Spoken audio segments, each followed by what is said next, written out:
and welcome back to Heart of the Holte. We are here with the Villa Filler podcast. I'm joined with my good friend Dan Wiseman. How are you doing? Yeah, how are you? Not bad. Oh, mate, amazing after last night. Such a weight off the shoulders.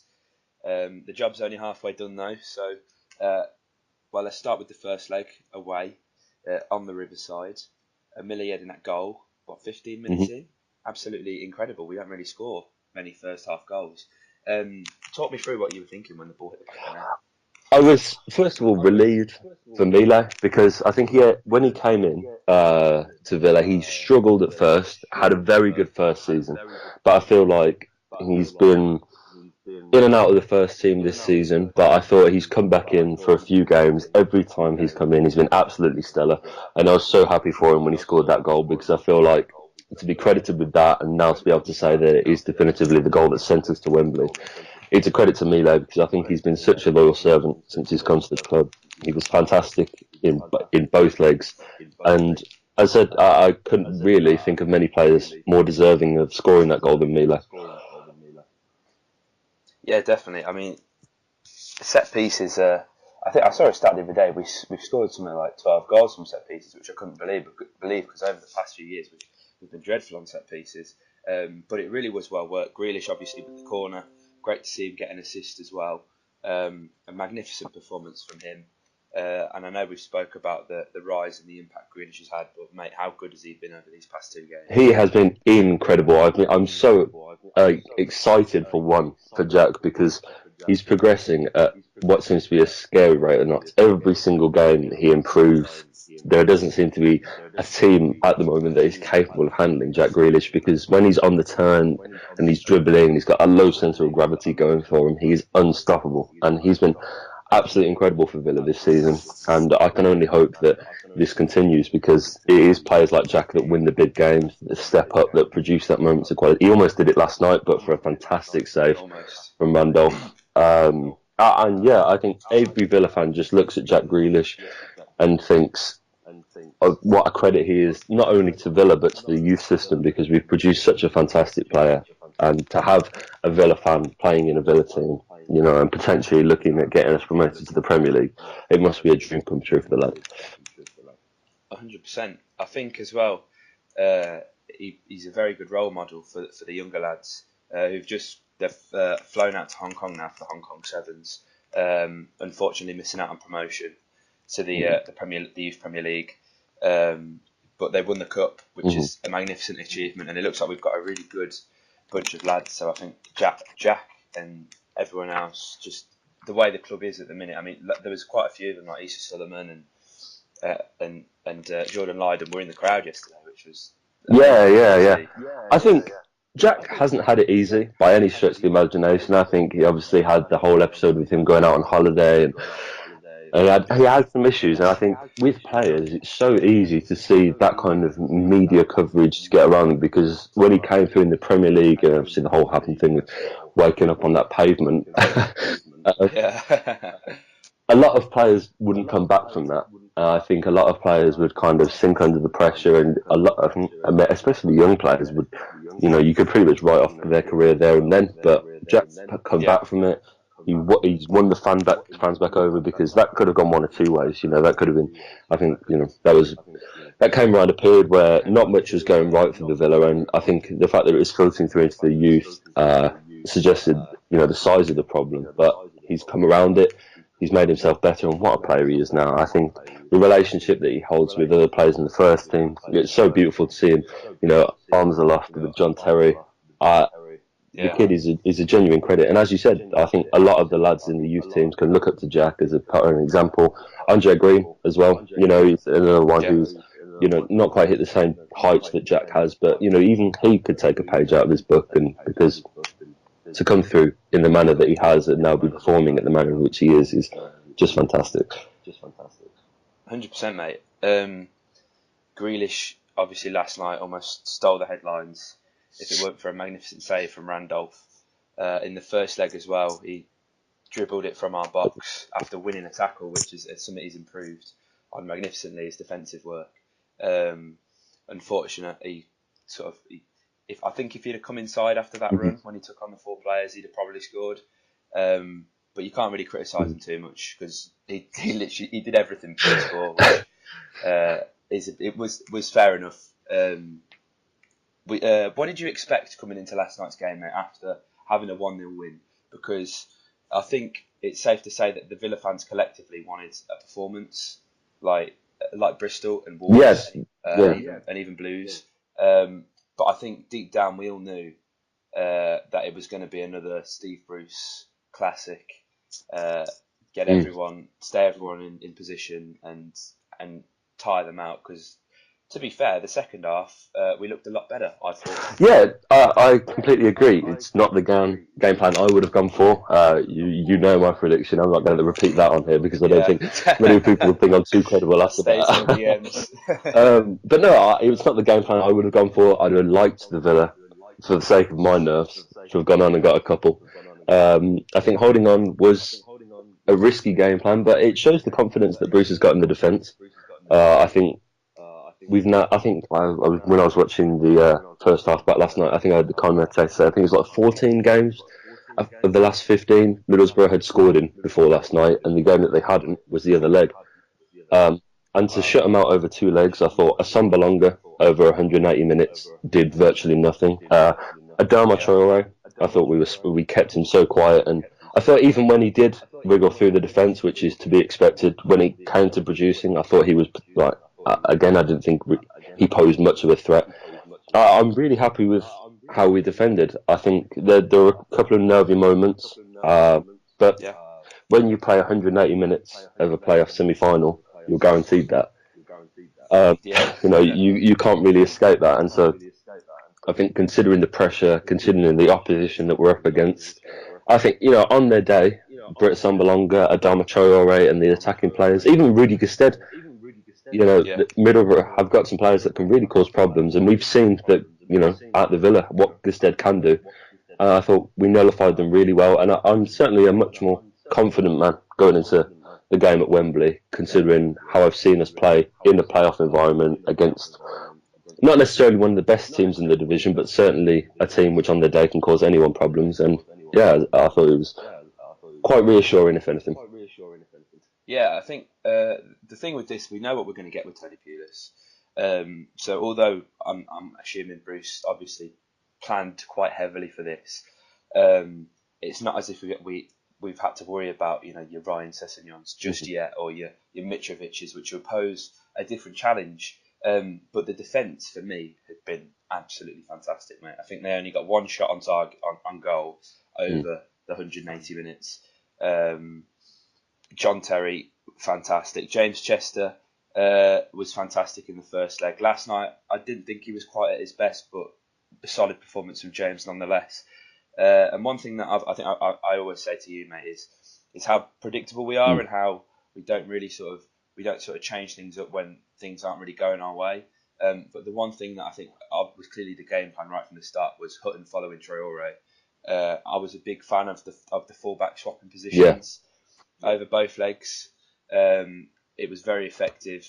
I'm absolutely gutted, mate, running the Al Mohammadi fan club that he's done his hand. But I thought Bree came in and done the job. Looked a bit nervy, but that's always going to happen when you've not played a lot of football. Sort of rushed things a bit, but they posed no threat to us realistically. Miller, man of the moment over both legs, absolutely immense. When Traore was getting no look against Hutton and getting no look against Bree, he thought, "Fuck it, I'll go down the middle." He got nothing from Miller. Yeah. I think he got past him once, and then even then, nothing came from it. And just as you said earlier, mate, Jedinak, what a player! I mean, the Palace fans are still on the Facebook page and on the Twitter saying, "I hope you get promoted for Miller." They love the man. And I can fully see why now, because we are going to Wembley. Yeah, I think he's a big game player. I mean, you have to look at Crystal Palace. He got promoted with them. He showed it there. Even on international duty, he's outstanding for Australia. I think it was a hat-trick he scored to send Australia to the World Cup. Something ridiculous like that. 2 free kicks and a penalty. Unbelievable. What a guy. And I just wish he was younger, because I'd love to have seen Mile Jedinak in his prime. I think he's playing some unbelievable football at the moment. I think he really can. I think most of the Villa players can, to be fair. I think they could be so proud of themselves, because like you said, I think defensively has been the one point where I think we've excelled this season. And when you look at it on paper, I think we should have a good defence, but I don't even think it should be, performing as well as what it is at the moment, because it is outstanding. We lock teams out time and time again. We look so solid. And I think, like you said, Grealish as well has come on. Arguably, I'd say his biggest progression this season has been in his tracking back. And it's not just the effort, it's one thing getting back, but then it's one point having the technique and the timing to then produce the slide tackles, which he does. And, we can count so many different occasions this season where Jack's gone and won the ball, picked it up, and taken the team 30, 40 yards at the pitch, won a free kick. And that's what he does best. And I think there are so many players, Jack, like Mile, that have been outstanding defensively. It's a testament to the work that Bruce has done in the training ground. Steve Agnew has come in. I think we've definitely seen some better defensive performances since he's come in. No doubt he's been a part. And on the whole, when everything's taken into account, I don't think we could have asked much more of Villa over the 2 legs. No, I fully agree, mate. There was a few heart-in-mouth moments last night, though. Towards the end of the game, Sam Johnston handling the ball outside the area. If I'm being honest, mate, I didn't see that at the time because I was too busy thinking, oh my God, John Terry, run faster, mate, because it didn't look like he was going to make it from where I was. Mike Dean, controversially, didn't send Johnston off, which he gave him a yellow. I think that late on, he wasn't going to anyway. He probably had it in his mind that he'll miss the final. I'm not justifying the decision, but there was a Stonewall penalty that we should have had on Chester, which wasn't given. So I do kind of think he was levelling the playing field a bit there. And also the fact that John Terry was back there to sweep up. I think if John Terry wasn't there, then we'd have been looking at a straight red for Johnston. Absolutely. I think the thing is that I don't think Mike Dean had a particularly good game by any stretch of the imagination last night. I thought he was far too yellow card happy. I think the problem is in those games, and I think this is the problem I have with Mike Dean in general, is that I do feel as though he has, in big games especially, I do feel as though he has a little internal agenda to try and become the centre of attention. 100%. And I think with the Johnston thing, it's like anything. I think if it happens against you, you appeal for it. But if it happens for you, I think this is the way we have to look at it. I think it's just that's refereeing, that's football. Sometimes things doesn't go your way, and in the big moments, the big decisions, we've had them in the past. You asked Nemanja Vidic whether he thought he should have been sent off.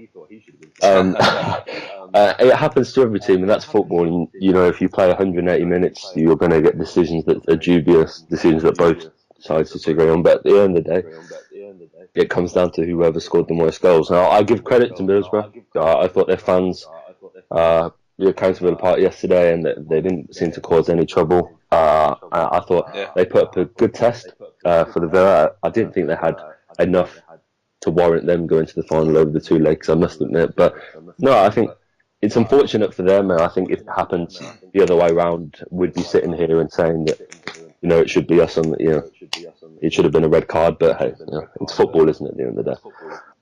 100%, mate.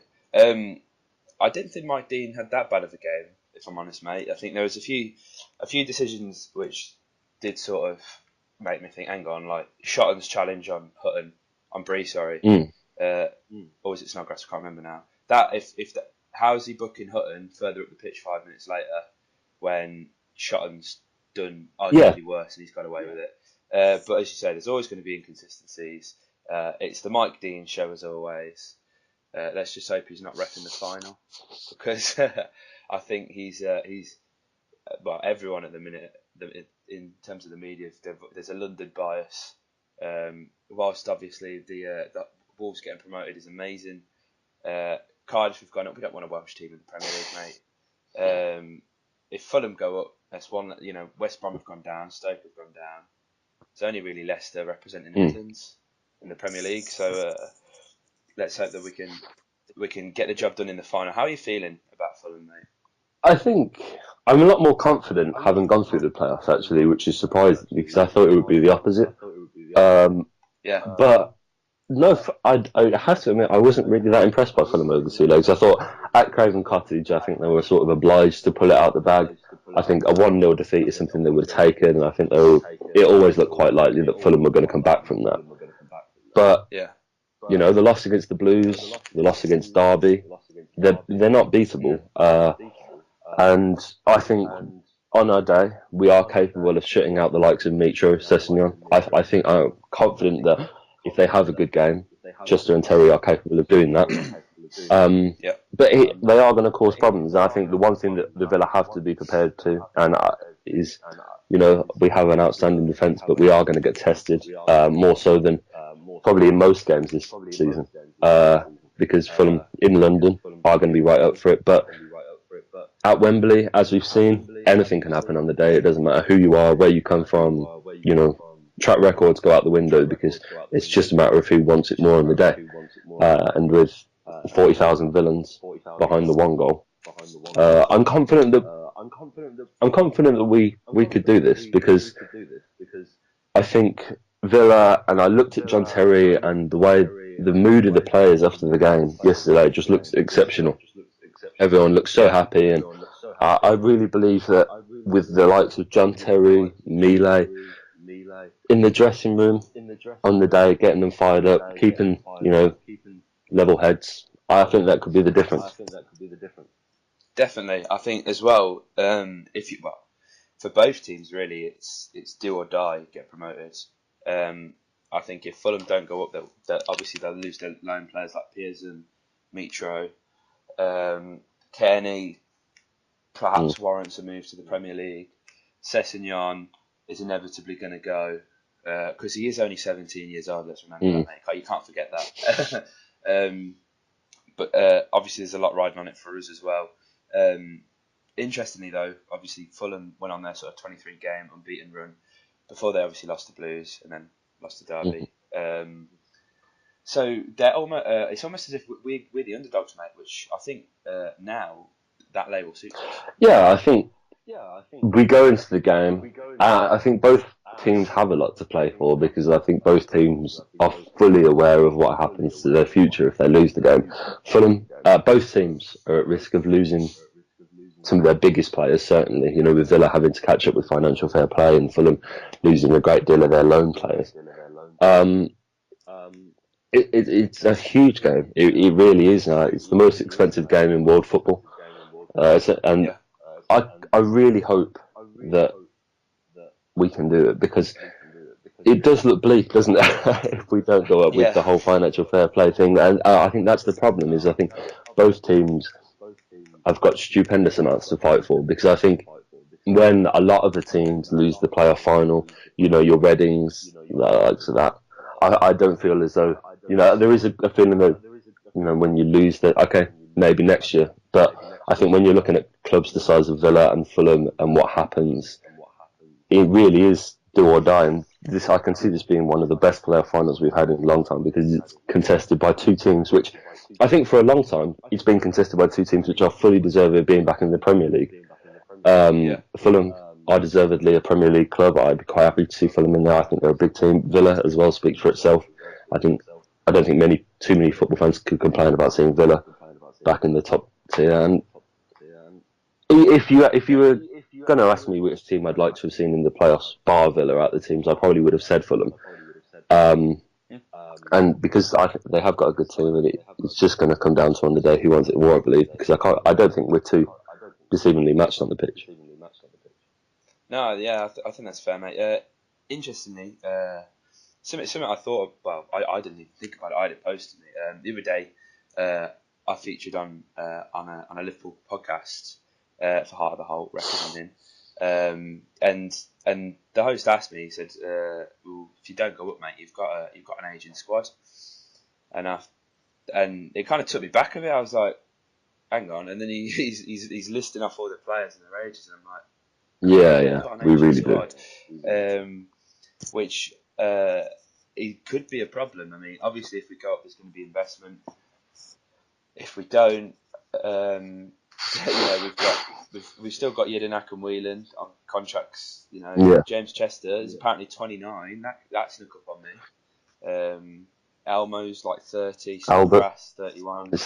30, I Amber, think 30. 29, 30. Lewis Graben's 30. It, Living the dream. yeah, it is. And this is one of the things that I said this about Mile earlier. It's just unfortunate we're not watching these players when they're younger. Yeah. And it was when I was watching their game last night that I realised that these players can't play forever. Realistically, how many more years can we expect to get out of the likes of Mile? You know, I'd love to go up and play Mile Jedinak in the Premier League, don't get me wrong, but we have to be realistic. And I think the problem is when you've got aging, experience, much loved players in the squad like you do, we face Yeah. the age-old issue that Villa have always had of replacement. If we do go up, we are going to have to look at, taking out some of these aging players, putting fresh, younger faces, new faces in. And that's going to be the real problem, is because how do you go out and replace a John Terry? Yeah. You don't replace them. Well, exactly, and that's the problem. I'm happy that we've got someone like Chelsea who can take the mantle, and I feel that whatever legacy it is that John Terry leaves behind at Villa, however many more seasons he plays for, I feel like Chelsea can pick that up, and I'd like to see Chester play at the Villa for a long time, and hopefully until the end of his career, because I feel as though he's been from club to club. I feel like he's established himself at a big team. He's loved by the fans. I think he's been every bit as good, if not better, than John Terry this season. Yes, mate. I think John Terry's only made it better. Absolutely, and that's it's the influence that those players have over not just the younger players, but anyone in the squad. I'm sure even the likes of Jedinak, Whelan, and Terry, they will have all benefited from each other. They all bring different things, all bring varying amounts of experience and trophies. I think it's had a wonderful impact on the whole squad. But as I said, the issue is now is who do you look at perhaps to take over and carry on their legacy at Villa? Yeah, I mean, in terms of replacing players, obviously former Villa players in the Borough squad last night, Stuart Downing didn't get a very warm reception. Adama Traore, of course. Rudy just said, it's quite interesting actually. I mean, I've taken this back to the game last night. The substitutes didn't make an impact whatsoever. No, and I was surprised to hear the reaction that Rudy got when he came on. I thought it was a bit hostile. I was the one that I think when you look at what Rudy did, I think he scored a great goal against the Blues. He scored some good goals for Villa, so I was a bit surprised to a mixed reaction for him. But no, they came on. I think again it's another testament to our defence, because they threw on Rudy, who is a completely different ball game to the likes of a Sambalonga. You can't really have two more opposing players. They pose completely different threats. And he came on, and as soon as he came on, it was clear to see what Borough were going to do, and it was just long balls into the box. And again, we dealt with it really well. We had different strikers on the pitch, different game plans. I thought Pulis and his game plan was a bit interesting. He almost seemed to be playing for a draw at points. I thought when I saw Ryan Shotton starting right back ahead of Fabio, I was surprised, because that's a defensive setup, and he obviously was weary of Villa and he wanted to set up and be solid. But I was surprised at points. I mean, Villa had their moments, and I think the less said about Stuart Downing's free kick and the minutes that led up to that, the better, because I can't do that on my heart again. Yeah. But no, as I said, I think they posed different threats, and we nullified all of them fairly easily. Yeah. The one I knew we were sort of safe as soon as that free kick hit the bar, and then Glenn Whelan just booted the ball into the north stand. I was like, okay, now I can relax now, because big Glenn knows what he's doing, mate. Absolutely. I know one player I've got to mention, because I've been overly critical of Conor Hourihane, but now I feel like I'm finally seeing the player that we were promising over these 2 legs.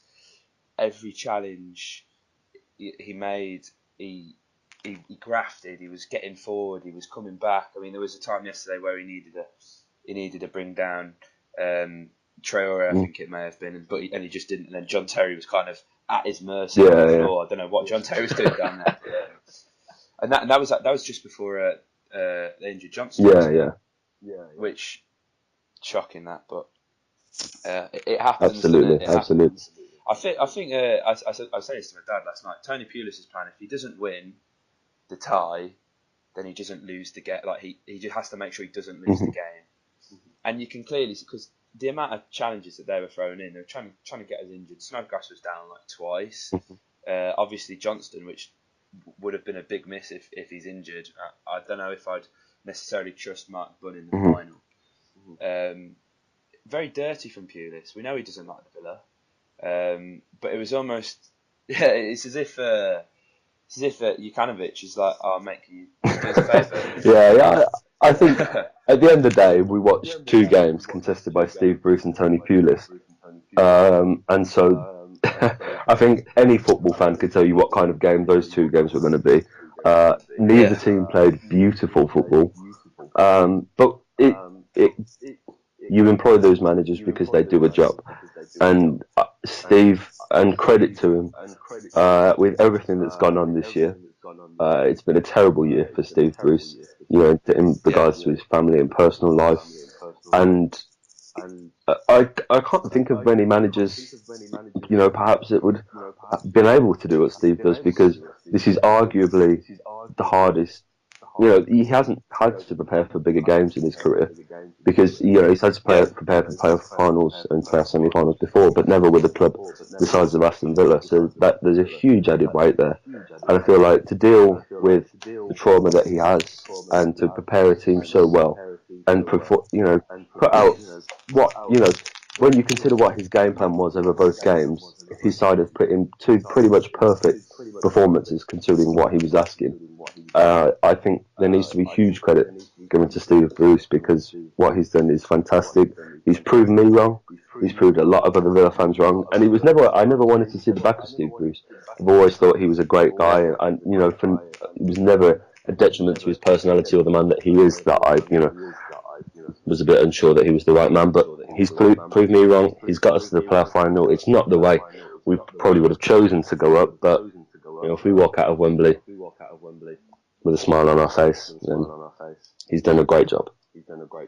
Yes, mate. As well, touching on some sad news. Obviously, the passing of Jlloyd Samuel yesterday. Absolutely tragic news, mate. Full of heavy hearts in the stadium. There was a nice little tribute to him before the game. He played Sunday League with John Terry when he was a kid. So, and last night I really felt that Holte Enders in the Sky took on a different meaning. So I'm glad we've got to the final for him, but it's with the heaviest heart. A lot of people in the ground, like Ian Taylor, Gabby obviously there, Terry had known him for a very long time. I think he was 37. I mean, that's no age. Really. No, and it is terrible, because it was only the day that Chester matched his most appearances in a season, and that shows. I think he was a bit of a forgotten hero at the Villa, really, because I was very, very young when Jlloyd was playing. Unfortunately, I don't have too many memories of him, but he's a player that you can see from the response he's given that was clearly a well-respected character. I think a lot of people clearly loved him. I was really taken aback by the amount of unwavering support given to Jlloyd by the likes of John Terry. I don't think anyone even knew of that link. I think moments like that really added to the game. I think it gave every player an added incentive. It really is tragic, but all you can do in those situations is go out onto the pitch, put in a performance. The fans, go into the game with him in mind, as you said, singing Holte is in the Sky. I think it is little things like that I really believe give the Villa added edge, and I think there is a real romance going on at the Villa, and I feel like even with the Jlloyd incident, we can go on, and I really hope that the players have him in mind and the fans have him in mind when we go to Wembley, because to use something like that as a positive to push you forward, and that's exactly what he would have wanted. As a Villa player, he would have wanted to see Villa back in the top flight, and he would have wanted us to use this as a positive thing to push us forward, as added motivation to do it for him. It is terrible. It really is, at the age of 37, to go so tragically as well in a car crash. But I'm sure his family and all his friends will be really warmed by the tributes and by the Villa performance and the fact they're at Wembley. Yeah, mate. I think he was driving back from dropping his kids off at school, which makes it even worse. But I think that sort of helped boost the atmosphere last night. It was an incredible night under the floodlights. It was a bit strange walking to the game, a night game, still being like sort of 18 degrees and sunny. But no, atmosphere really was something else last night. As we know, 40,000, I think the club said officially. Absolutely massive game. Everyone showed up, and you could just feel it. I think even though we were all nervous, everyone singing, everyone was behind the team. There really was no other outcome for us. We were going through. Yeah, I think it really was two completely different tales. Going into the first leg, I was really strangely confident. I think it was the first crucial Villa game I'd looked forward to in years. I was so excited. I really couldn't have told you why. And we got a win, and I almost felt like it was warranted. But last night, I would have expected it to be the contrary, but I was so nervous. I really was. I was sat in my turnstile in the upper Holte before the game, and seeing all the fans come in, it really gave me some confidence because there were so many smiling faces. Everyone seemed to be expecting a victory, and that really, I think the fans of Aston Villa can really give themselves a massive pat on the back, because I think a 0-0, it wasn't the best Villa performance last night. I think if that game is a one-off league game, I think it would have been, easy for the fans to get annoyed. I don't think we were giving particularly good service up front. We didn't pose many threats on goal, but I think everyone understood the nature of the game. The Villa fans were superb. They got behind the team. Villa Park was rocking at points. It gives me goosebumps watching back some of the videos I've got and some of the noise that Villa Park generated last night. And again, I even look at the pitch invasion, which has really divided Villa fans, and I'll be interested to hear your view on that. But I think even that, I'm not going to let dampen what the Villa fans have stuck through. I think people are quick to look at the Villa and condemn the fans, but I think we've had to deal with a lot in a really short period of time. I think going down, and then last season was a complete write-off. I think it's just good to see some smiling faces back in the stands and on the pitch again. 100%, mate. I did actually want to mention the pitch invasion. I was going to come to that. It's a weird one for me because when we were talking about this, about the playoff, about us having the home leg second, and talking about having the atmosphere and whatnot, and then I was thinking, when I got my tickets, I'm like, I'm up a Holte, and then my first thing was, I'm not going to be on the pitch. But then I thought, I can understand why people, like Jack tweeted out on the Heart of the Holte account, don't pitch invade, we've won nothing, which got a big sort of response, mainly positively. I think it's good to see. Don't get me wrong. I think, but we haven't, as we say, the job's only halfway done, mate. Let's save the pitch invasion for Wembley. Well, the only issue I had with it was not. I just felt as though getting to the playoff final is, for your lesser teams. If you look at when Huddersfield got there last season, is an incredible. And for teams like that, whether they did, I can't remember. But you can understand the lesser teams pitch invading when they get to Wembley in the playoff final. But I feel like for Villa, and given that the fans have adopted that this season that we are deserved of Premier League, and the fact we are in the Championship is almost insulting of a club the size of Aston Villa's stature. I feel as though that was a slight contradiction, because I feel as though Villa should be treating the fact that we're getting to a playoff final not as a formality, but as something that is expected, because I think at the start of the season, the very minimum, realistically, the Villa fans would have expected is to be in the playoffs. And it's one of those where I understand, I'm just delighted.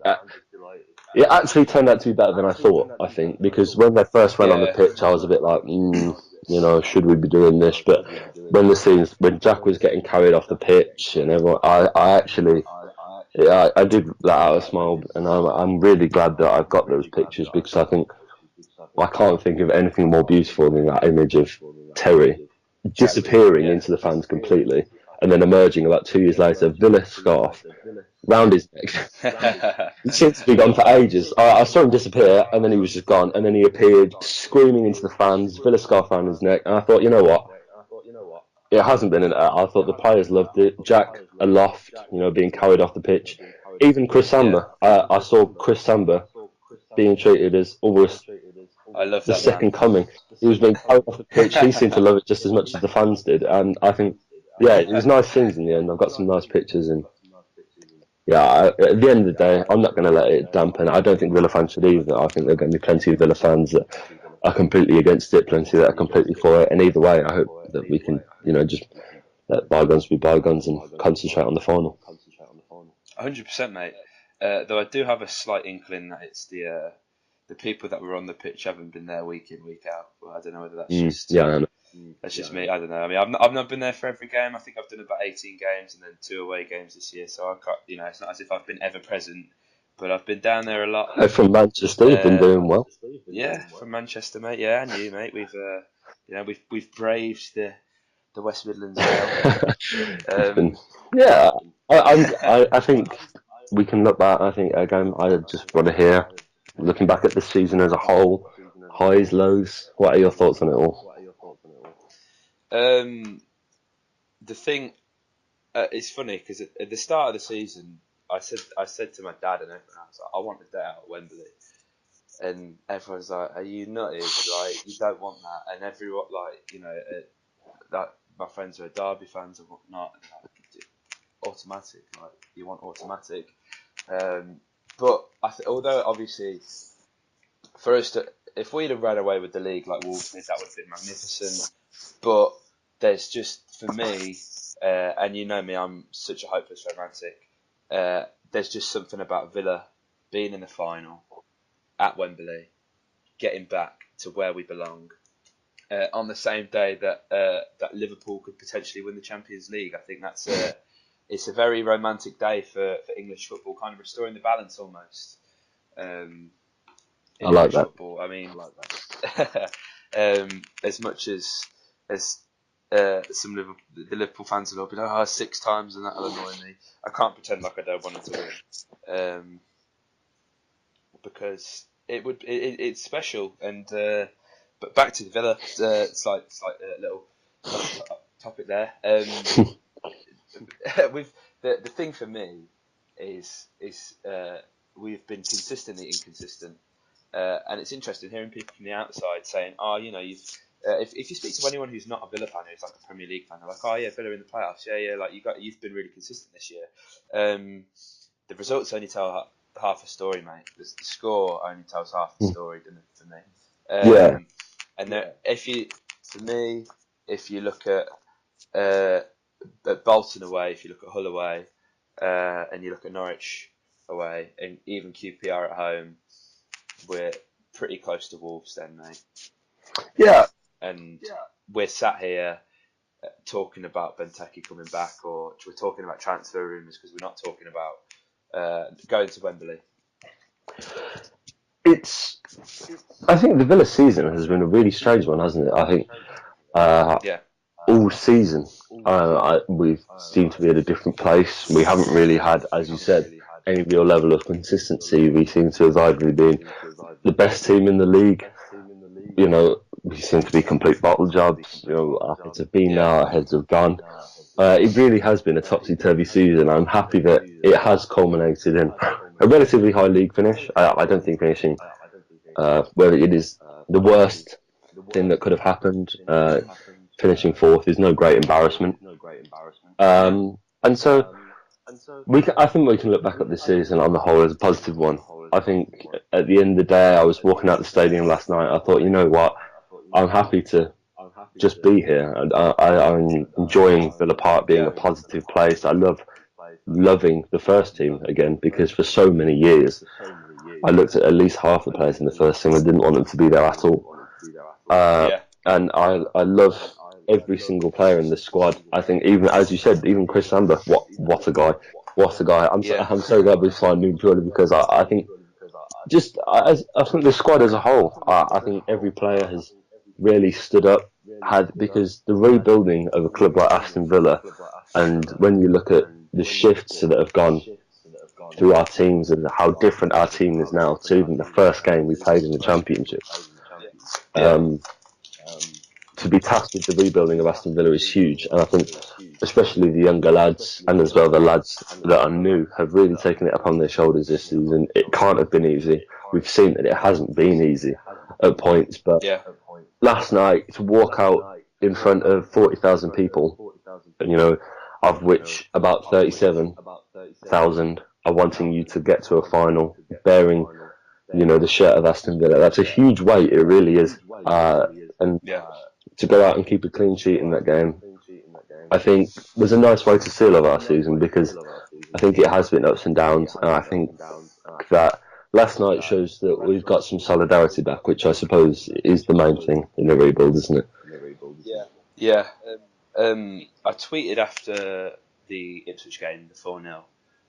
I said it feels like we've got our club back, and I mentioned this on the last podcast. It's been a while now, but I had a lot of people go, we've beaten Ipswich 4-0 and you think we've got our club back, you joker.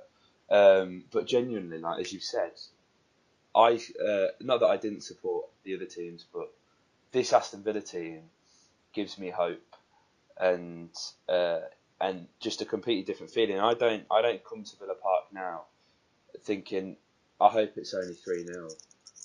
I feel confident, and the team and Bruce, it's just been a credit to everyone at the club. They've really restored faith back into the fans, and give us something to cheer for after years of pain and suffering. Yeah, I think, mate, at the end, I don't care whether Villa are in the Premier League or whether in the Conference. When Villa have got the fans behind them and the fans believe in the team, there's some real special connection. And I've missed that. I really have. I think for so many years we've seen a really disjointed relationship between the players and the fans. And for so long, they really seemed as though, and I think I'm not just going to put that down to the playing staff, I'm going to put that down to the club in general. I think there was a real disconnect between the players and the fans. Everything that went on inside the club seemed to be really secretive. There were so many rumours tumbling around about new owners and potential sponsorship deals and all this. And now there's real transparency about the Villa. Everyone is clear on the direction we're going in and that we need to go in. I think the players and the fans, as I said, I think the relationship between them last night.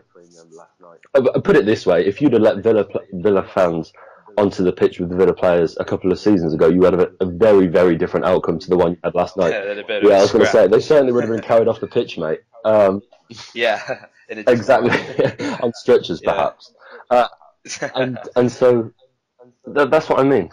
I think Villa fans, we have to take a step back sometimes and look at it for what it is. And I think at the end of the day, we're seeing a Villa team which we can get behind. And that's what I mean. When you look at the pitch invasion, there's a lot which still just divide Villa fans at the moment. I'm just happy that we've got something that we can all get behind. And I think I'm finally glad to see a lot of Villa fans talking positively about players of the team. And yeah, as I said, it's good to have some positivity back around Villa Park, because I, for one, really do remember how bad it got. And I'm just grateful that I'm going down to Villa Park now, as you said, thinking, I can't remember the last time I went down to Villa Park thinking we were going to lose. Yeah, I agree. Every game I've gone to this season, home or away, I've expected us to get a result, and regardless of where we are and what league we're in, that's in all Villa fans. Your dad must have had his work cut out for him last night with that pitch invasion. I bless him. I got back. I think, as I said, even he was happy and smiling. I think he's going to have a big headache tonight, because having seen the police operation that they've got planned and everything like that in terms of getting us to Wembley safely. But as I said, I think listening to my dad, and for those who aren't aware, he's the head of security at the Villa, and he tells me a lot about the Villa and the way that, and he meets consistently with Tony and Keith Winers, and he was a Villa fan, and he really suffered when we were bad. My dad completely stopped watching the Villa. He almost discontinued because he was there in Rotterdam, 16-year-old watching it, and it really did hurt him. Wow. And that's amazing. And he's now loving it. He says that Keith Winers is a brilliant guy. Really loves the Villa. Tony Jlloyd is a demigod in my eyes. That man does absolutely no criticism, because it would have been easy for him to look at what happened last season and give up. First season didn't happen. Foreign investors. You can see. Many clubs have had it. They come in and get big bucks first season, but Tony stepped behind it. He was there last night, and it's just gone out on Twitter of him celebrating when the final whistle went. And even the contrast in chairman is unbelievable. When you look at the likes of Randy Lerner, we used to be lucky to see him once a season. And now we've got Dr. Tony, who makes. Let's not forget, he's running an unbelievably big business on the side. Multinational company. He gets down to Villa. Yeah, it's a film production company as well, mate. He's got his fingers in all the pies. This guy is incredible, and he should be one of the first people that deserves all the praise, because for the recruitment, for the appointment to the likes of Winers, and all the backroom staff, we have to give huge praise to Tony Jlloyd, because we've got our Villa back, as you said, and it's down to him. It really is. 100%, mate. I think it'd be interesting if we could get your dad on the podcast, mate. I'd love some interesting views. He's certainly got some. Love that, mate. It'd be great. It'd be great to meet the man. I've heard a lot about him from my mum. All good things. I hope. Of course, mate. We could talk all day, mate. We really could about this and get into Wembley. We'll probably do a follow-up episode just before Wembley. But mate, as always, it's been an absolute pleasure talking to you. We've made it. We're Aston Villa and we're going to Wembley. I hope to see you soon, mate. I hope you guys enjoyed this podcast. If you enjoyed it, let us know. Let us know how you're feeling about Wembley. Anything you've got to say, Dan? As I said, I just want to thank all the Villa fans for last night. Like myself, I had a fantastic night, and I think I just want to see us all get behind the lads one last time at Wembley. I think it will be a fantastic day out, and hopefully me and you can do one final podcast of the season after Wembley, plan for the Premier League. Yes, mate. Love it. Anyway, thank you guys. Please like, comment and subscribe, and up the Villa. Run 500 miles and he will slide 500 more just to be the man that walked 1,000